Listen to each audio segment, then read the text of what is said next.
예, 오늘 우리에게 주시는 하나님의 말씀을 보도록 하겠습니다. 하나님의 말씀은 잠언 3장입니다. 11절부터 35절까지의 말씀입니다. 잠언 3장 11절부터 35절까지의 말씀입니다. 네, 차신 줄 알고 합독하며 나가도록 하겠습니다. 시작. 내 아들아, 여호와의 징계를 경히 여기지 말라. 그 꾸지람을 싫어하지 말라. 대저 여호와께서 그 사랑하시는 자를 징계하시기를 마치 아비가 그 기뻐하는 아들을 징계함 같이 하시느니라. 지혜를 얻는 자와 명철을 얻는 자는 복이 있나니 이는 지혜를 얻는 것이 은을 얻는 것보다 낫고 그 이익이 정금보다 나음이니라. 지혜는 진주보다 귀하니 내가 사모하는 모든 것으로도 이에 비교할 수 없도다. 그의 오른손에는 장수가 있고 그의 왼손에는 부귀가 있나니 그 길은 즐거운 길이요 그의 기름길은 다 평강이니라. 지혜는 그 얻는 자에게 생명나무라. 지혜를 가진 자는 복되도다. 여호와께서는 지혜로 땅에 털을 놓으셨으며 명철로 하늘을 견고히 세우셨고 그의 지식으로 깊은 바다를 갈라지게 하셨으며 이슬이 내리게 하셨느니라.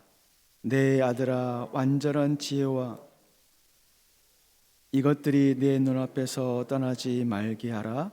그리하면 그것이 내 영혼의 생명이 되며 내 목의 장식이 되리니 내가 내 길을 평안히 행하겠고 내 발이 거치지 아니하겠으며 내가 누울 때에 두려워하지 아니하겠고 내가 누운 중 내 잠이 달리로다.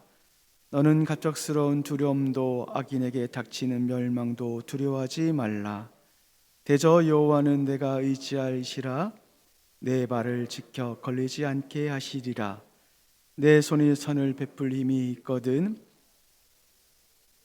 베풀기를 아끼지 말며 내게 있거든 이웃에게 이르기를 갔다가 다시 오라 내일 주겠노라 하지 말며 내 이웃이 내 곁에서 평안히 살거든 그를 해하려고 꾀려 말며 사람이 내게 악을 행하지 아니하거든 까닭 없이 더불어 다투지 말며 포악한 자를 부끄러워하지 말며 그의 어떤 행위도 따르지 말라.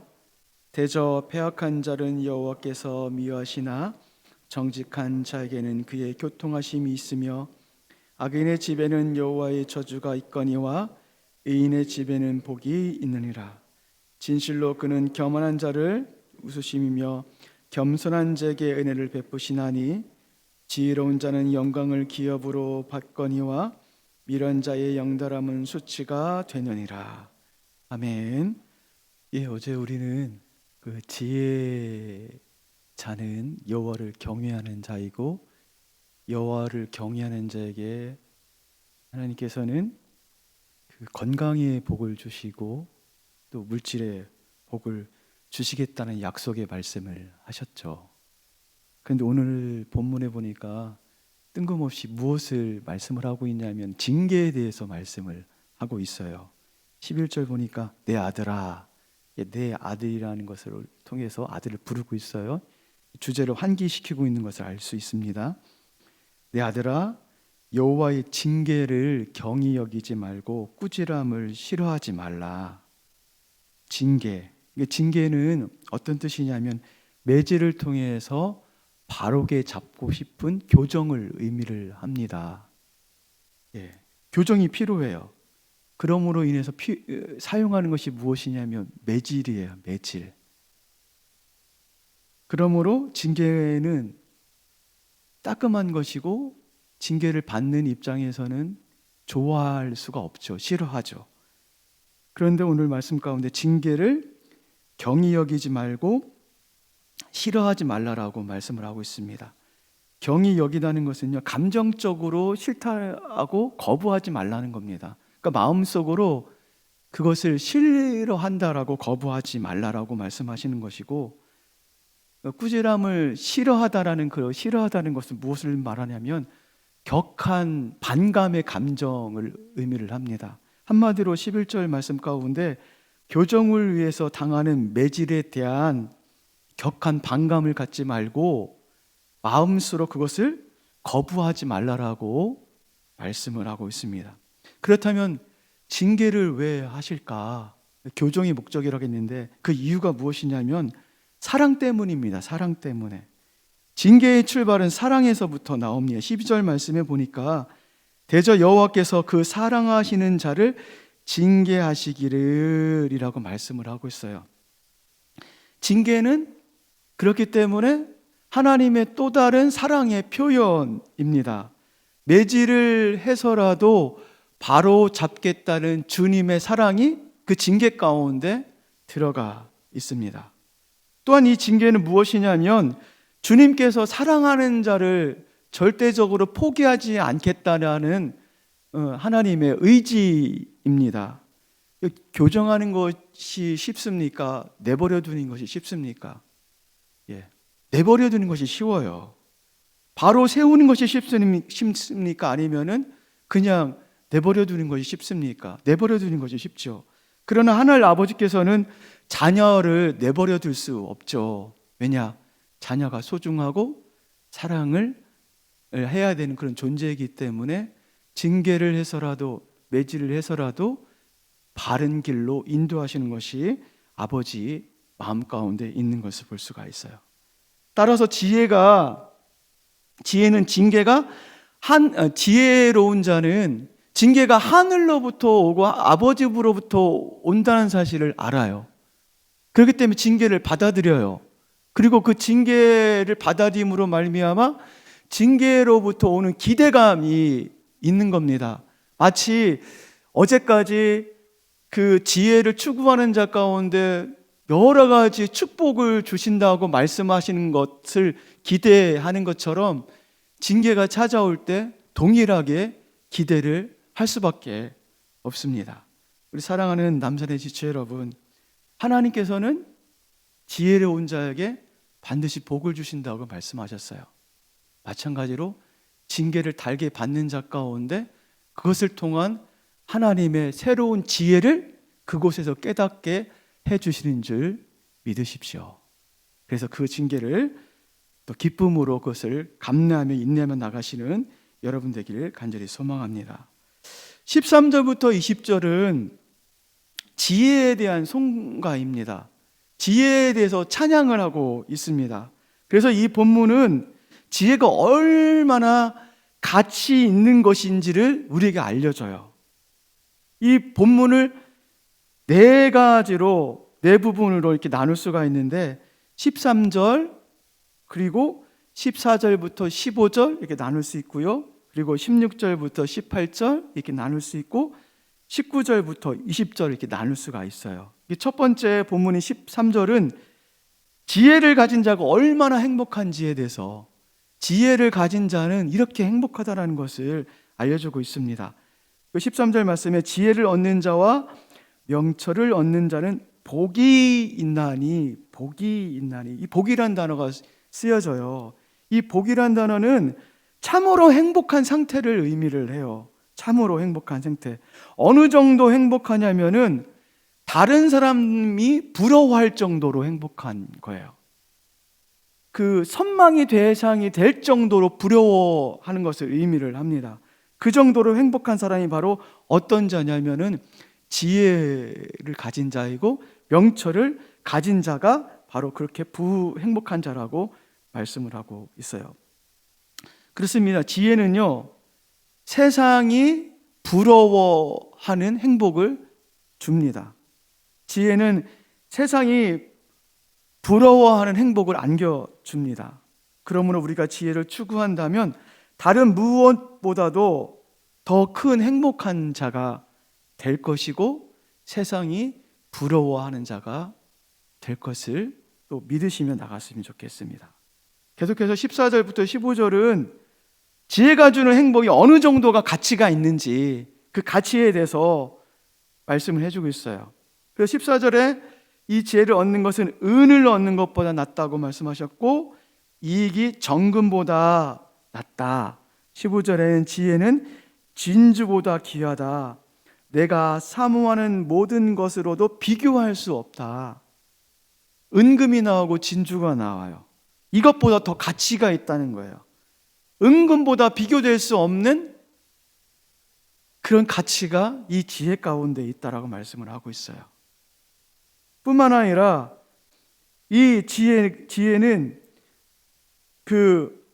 다른 우리가 세상이 말하는 은금, 진주보다 더 비교할 수 없는 그런 행복을 우리에게 준다라고 말씀을 하고 있습니다. 여러분, 우리 가운데 지금 여러분들 마음 가운데 사모하는 것이 무엇입니까? 여러분의 마음을 가득 채울 정도로 사모하고 있는 것이 무엇인지를 한번 생각해 봤으면 좋겠어요. 만약에 그것을 포기하라면은 포기할 수 있을까요?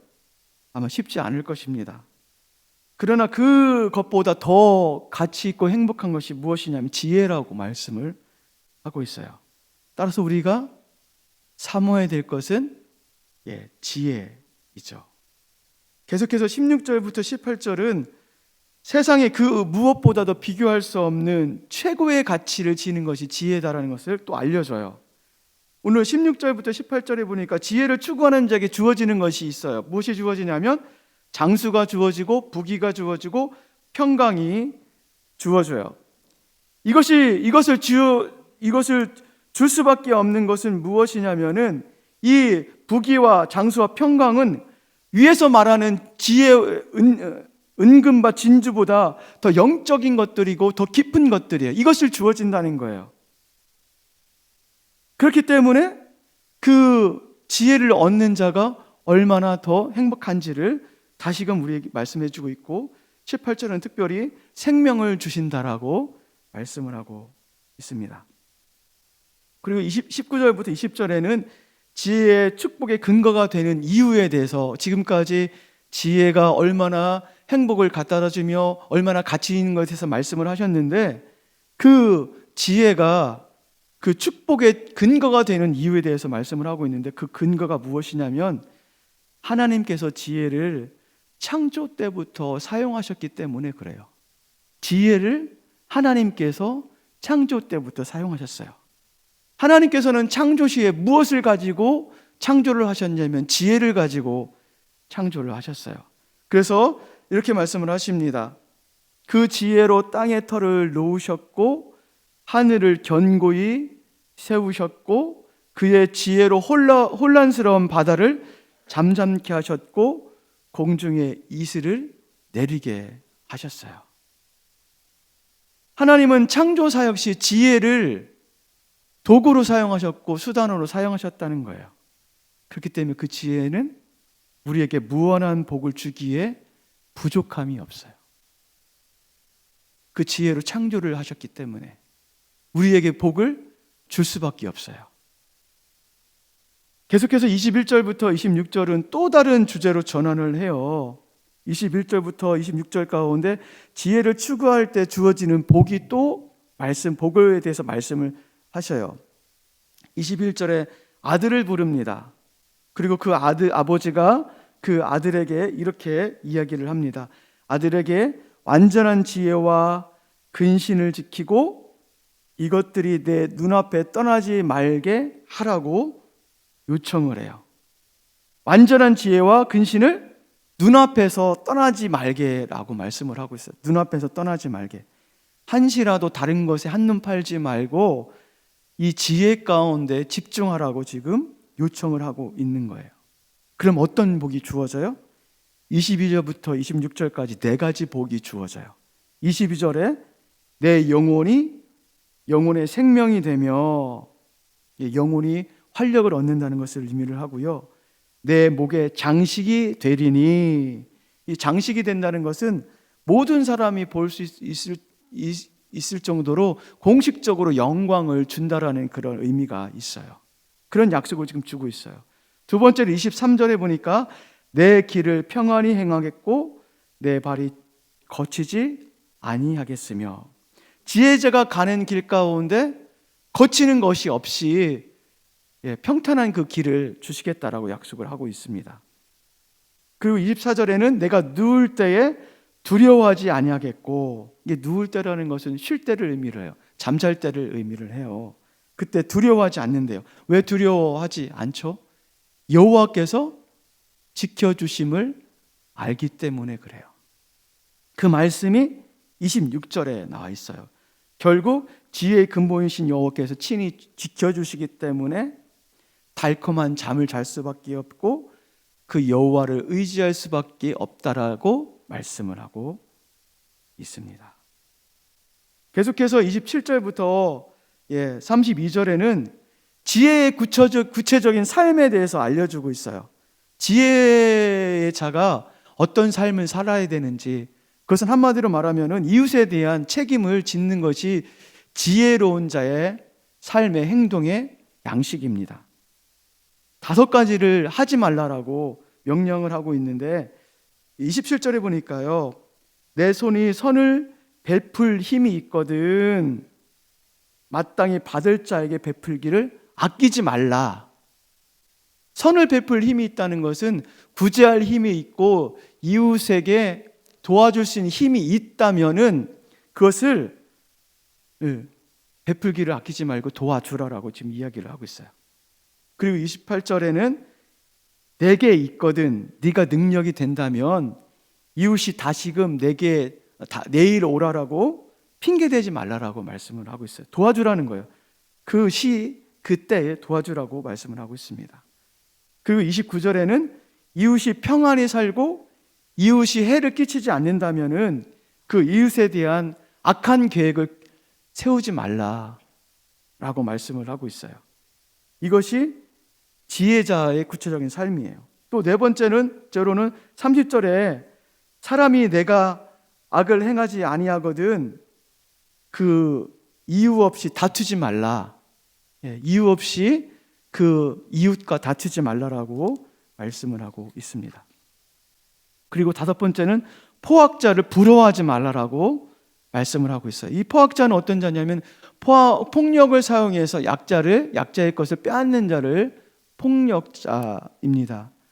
이 사람은 악을 저지르면서까지 무엇인가를 얻기를 원하는 자입니다. 이런 자에게 주어지는 것이 무엇이죠? 한 가지죠. 32절에 보니까 여호와의 미움을 받을 수밖에 없어요. 여호와의 미움을 받는다는 것은 여호와와 관계가 끊어지는 것이고 단절을 의미하고 교제하지 않겠다는 것을 의미를 합니다.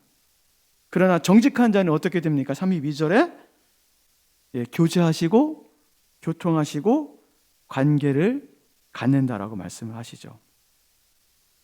그리고 계속해서 33절부터 35절은 3장의 결론을 말씀을 하고 있어요. 의인의 집과 악인의 집이 대조를 하고 있습니다.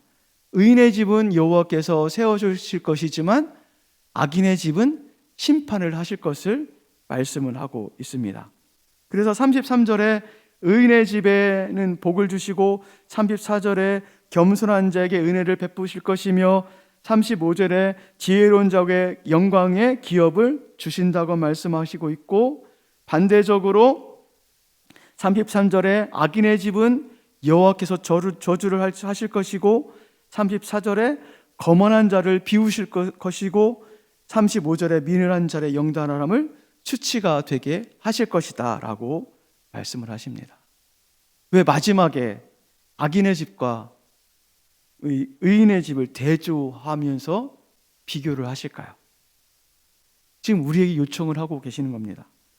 주님은 반드시 지혜를 추구하는 자 가운데에 그 지혜로운 자와 함께 해주실 뿐만 아니라 지켜주신다는 것을 말씀하고 있고, 우리가 그 지혜를 추구할 것에 대해서 요청을 하고 계십니다. 우리가 세상 속에 살 때에 지혜가 참 필요한 것 같아요. 그래서 주님께서